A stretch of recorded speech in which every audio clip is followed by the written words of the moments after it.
Okay, so here's our horse with no saddle on, and you take a look at him, and he's a good-looking horse. Uh, I really like this horse. He's pleasing to the eye. He's the type of horse that most people would be very happy owning, and that's why I owned him. He was my turnback horse, and he was great at that. But let's just go over his conformation real quick. And let's just start with his head. And you notice he's got a good looking head. It's not gorgeous, but it's an attractive head. And I like the fact that he's got a nice flat forehead, no bulge between his eyes, no bulging forehead. If I see a horse with that, that's a big red flag. I've had several of them. I don't want any more. Yeah, give me a nice flat forehead. And he's got a nice large nostril, looks good. He's got the ability to take in plenty of air when he's working. He's not going to run out of air. Take a look at his mouth. He's got a nice short mouth, and that usually means he's going to have a lot of feel to your hands with the bit. If I've got a choice between taking a horse with a long mouth or a horse with a short mouth, I'll take the short mouth every single time. Now, let's look at his throat latch right behind his head. Nice and clean. He can flex at the pole, no problem. Nice. It's just a good look. And we go down his neck. Now, he's a little short in the neck. I would sure like it if he had a little bit longer neck. I mean, I can live with it the way it is, but it would just be better if it was a little bit longer. And then we go down into his shoulders. He's got, a decent angle to his shoulders. Now, the steeper the shoulder angle, the rougher a horse is to ride, and plus the shorter his stride, and usually the worse athlete he is. This horse, he's got just like a medium angle to his shoulder, which is fine. He's going to be decent to ride. He's not going to be overly rough. Now, if he had more angle to his shoulder, he would be even smoother to ride and maybe even a better athlete. And then we look how his neck ties in to his chest. It comes out of his chest relatively high, so it's nice and clean. If the bottom of his neck tied into his chest any lower, it would make him heavy on the front end. And you sure don't want that. That usually means a horse that's not a good athlete. I sure want to see that neck coming out of his chest fairly high, but I want to see it on the top side fairly level. You want that top line to be level, so it has a good look. You don't want that high-headed look, very detracting from a horse's appearance. And let's continue on down his top line. He's got pretty decent withers. Withers are prominent, not real high, not too low. He's not mutton withered. If they don't have any withers, the saddle's not going to stay where it belongs. And if we go to his back, he's got a little bit of dip to his back right behind the withers. That's fine. Some horses are straighter backed than that, don't have any dip at all. Some horses have more dip than that, kind of sway backed. And as long as it's not overly sway backed, I don't really worry that much about it. And of course, people are going to say, yeah, but the saddle's going to bridge his back. Well, you know what? If that saddle tree fits the angle of his body and his shoulders and the rear part of the saddle, those bars match the angle over his croup, it's okay if that saddle bridges a little bit. That's no big deal. I've experimented with that time and time again, for the last, 30 years, and I've never really had a problem because the saddle bridged. Just never did. All right, and then let's go back to his croup. His back is not too long and it's not too short. He's got, to me, that's the perfect length back. Strong. It's strong over the croup. Over his loin. And then we go down farther over his croup, and notice how his tail ties into his croup. He's got a real low tail set, and what that usually means is he's going to be a good stopper. He's going to use his hind end real good. If I had a choice between a high tail set and a low tail set, I'm going to take the low tail set every single time. All right, now let's look at his hip. We look at his length of hip, from the point of his hip to the point of his hindquarters. It's nice and long. He's going to be strong. The hip goes down his back leg, ties in real low to his back leg. Again, signifies he's going to be strong. Now, I've had some horses that were short in the hip, and they were still strong because they were real deep to the flank. And if you look at this horse from the top of his loins or the top of his croup down to the bottom of his flanks, you see how deep he is there? That is probably the most important factor when it comes to having a horse that can stop hard. If they're strong through the flank, they usually can really stop. And if they're cut up in the flank like a greyhound dog, that's a real weakness. Really hard for those horses to stop. This horse, he's almost as deep through the flank as he is through the heart girth. Just extremely strong. And if you look at the champions in both reining and cutting, both events where a horse really has to stop hard, you'll see almost all of them are deep to the flank like this. I've seen exceptions, but that's what they are, exceptions. And, it's the same with the length of back. I want a medium to a short-backed horse. I really don't want a long-backed horse. But here again, I've had exceptions. I've had horses that were long-backed that, they were winners. They could darn sure get you a check. They weren't gonna just clean house because they weren't strong enough. But I had one that was, her back was so long you could put 2 saddles on her, but she put me in the finals of like 10 aged events right in a row.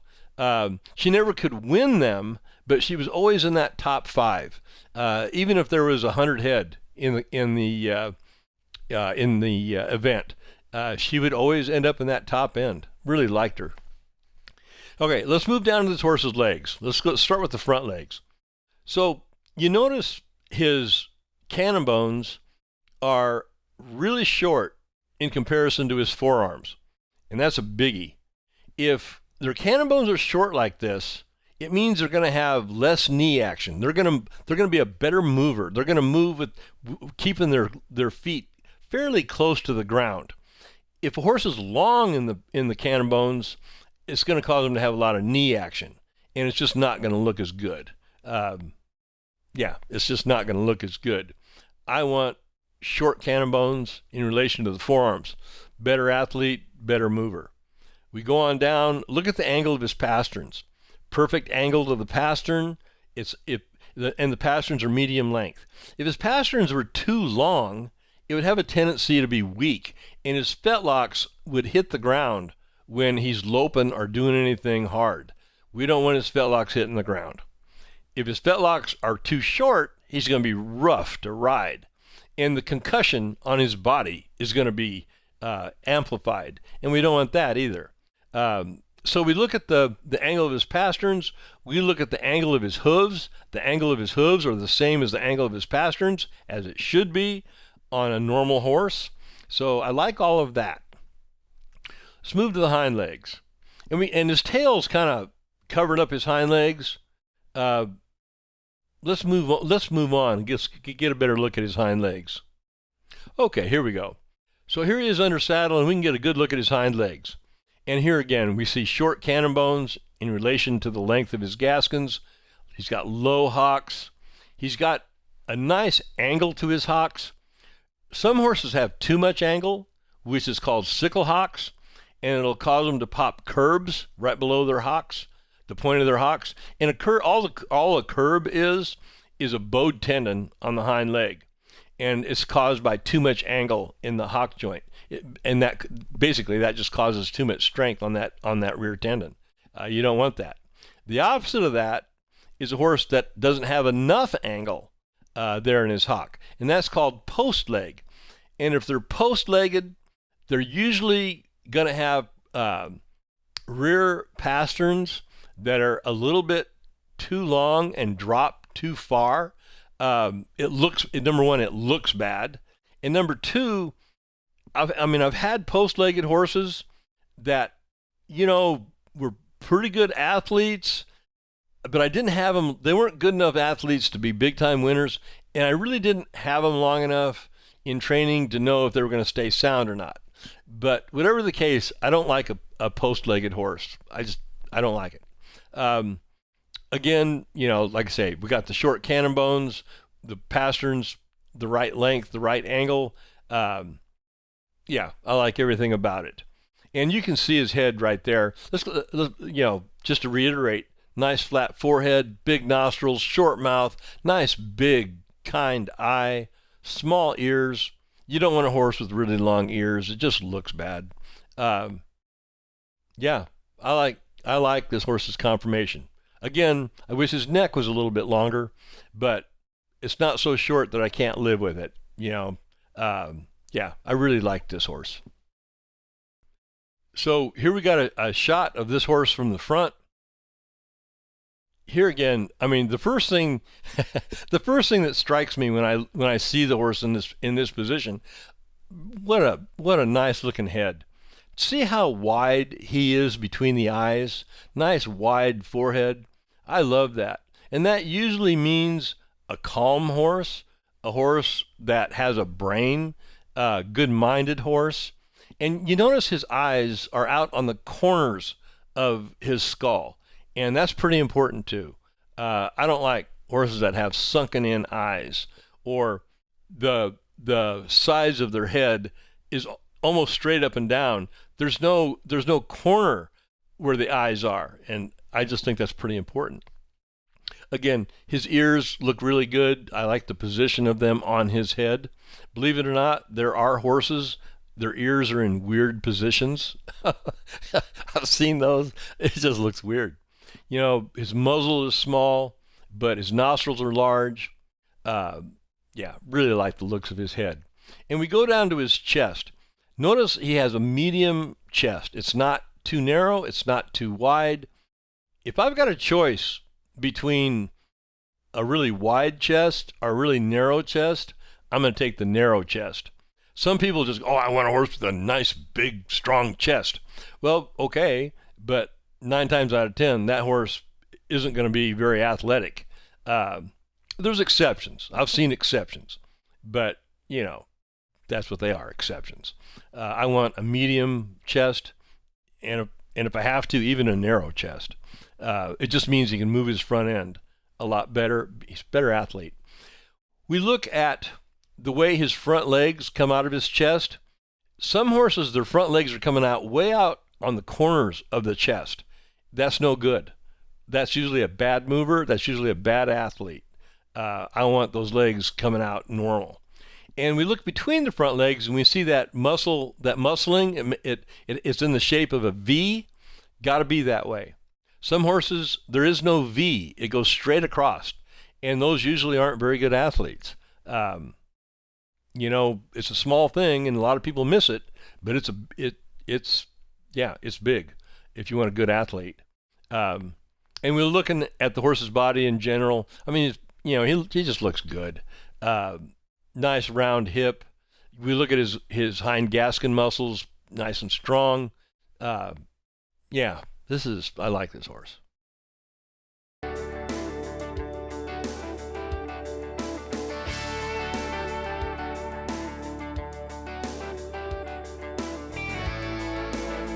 Okay, here we're watching this horse move, and let me back it up a little bit.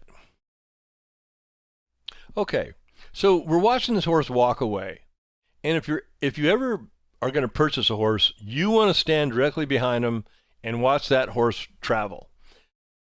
One of the worst things is we'll see one leg wing in, swing in, and almost hit the opposite hind leg.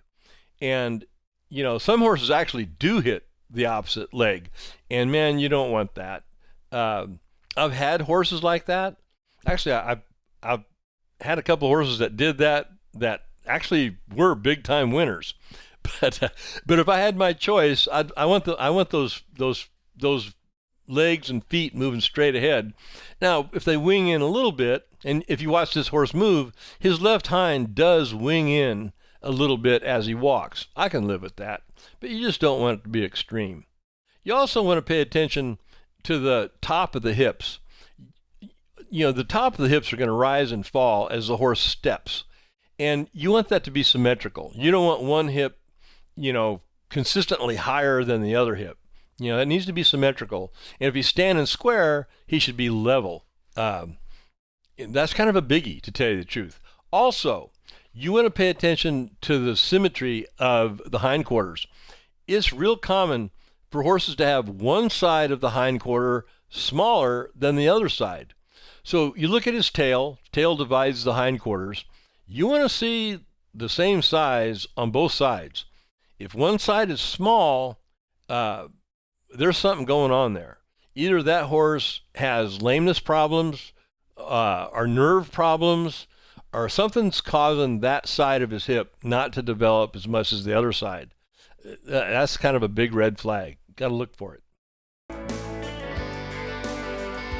right, let's watch him more. So he's winging in a little bit with that left hind, but we can live with that. All right, so there's the top of his hindquarters.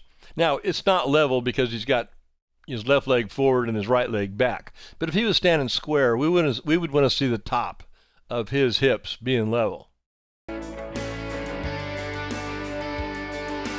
Okay, right here, this is something, it doesn't seem like a big thing, and it probably isn't, but I like to see it. So I'm turning this horse to his right. And what does he do? He moves his right hind up underneath his body, like a performance horse should when he's stopping or rolling back. And he's going to turn with that inside pivot foot. Like I say, probably not a big thing, but I sure like seeing it. Okay, so here again, as he's walking forward, we don't want to see the foot winging in. Now his right front, was winging in a little bit, not bad. I could live with it, but you don't want it winging in so much where it's going to be smacking the opposite foot or the opposite leg.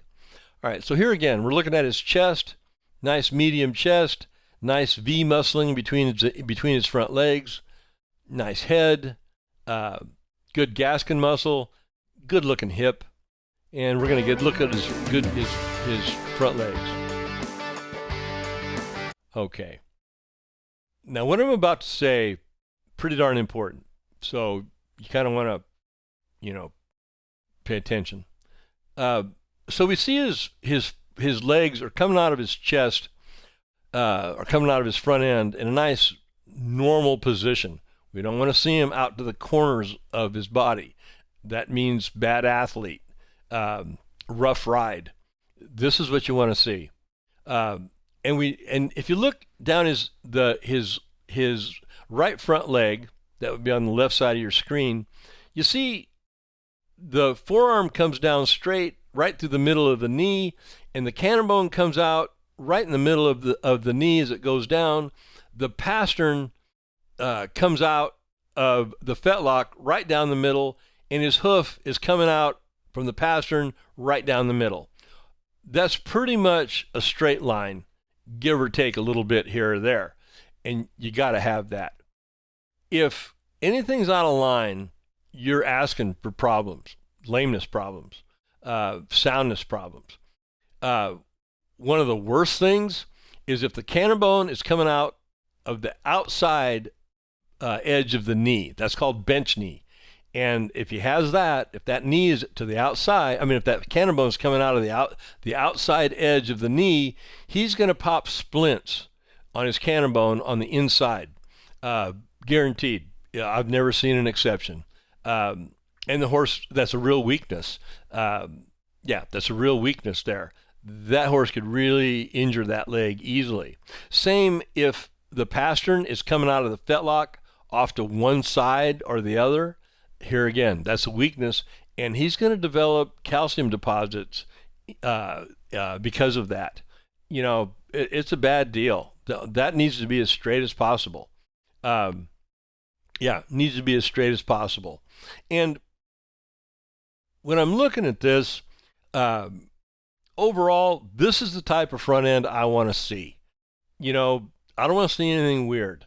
Yeah, I don't want to see anything weird. I want all that to be clean. Again, the length of his cannon bones in relation to his forearms is excellent. I love that.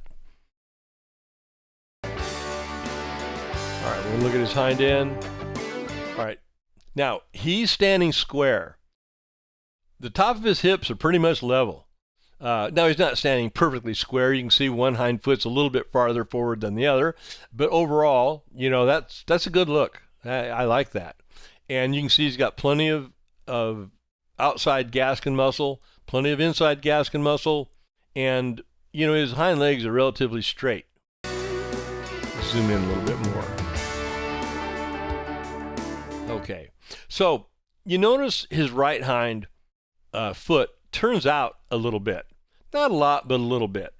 And on a cutting horse, and most performance horses, that would not be, you know, an issue at all. But if this was going to be, you know, an open reining horse, a hind foot that turns out is a real problem. Because when that horse slides to a stop, and they're going to be sliding, you know, 20 feet or so, if that hind foot turns out, that horse can't slide straight, make railroad tracks, make a set of 11s.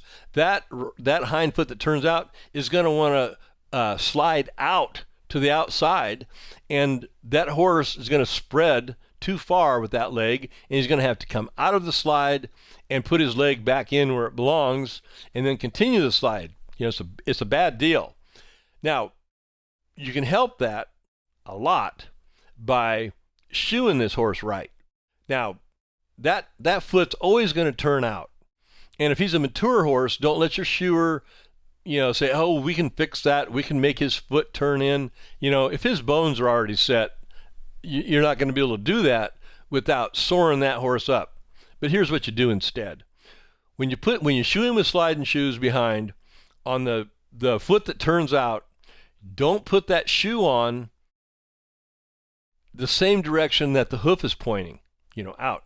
Turn that shoe so the shoe is pointing straight ahead, even though the hoof is pointing out.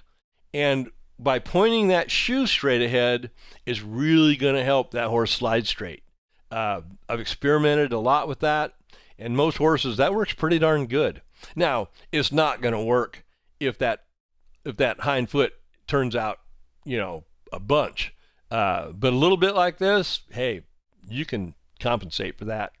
Now, and we're looking at the horse's front legs now. You can see how straight they are. They look good. Yeah, everything here looks really good. Okay, let's stop the video so I can give you some additional information. I'll leave links to them in the description box below the video. Anyway, I hope you liked this video. If you did, go ahead and click that like button and subscribe to the channel. Hit the notification bell so YouTube notifies you when I upload a new video. You can leave your comments and questions in the comment section below the video. Oh, and don't forget to go to my website and get that free membership. It'll give you access to all kinds of good stuff. I mean, you'll learn a bunch. I'll have a link to it down below also. Okay, wait for the next video to pop up and click to watch it. That's all for now. Take care.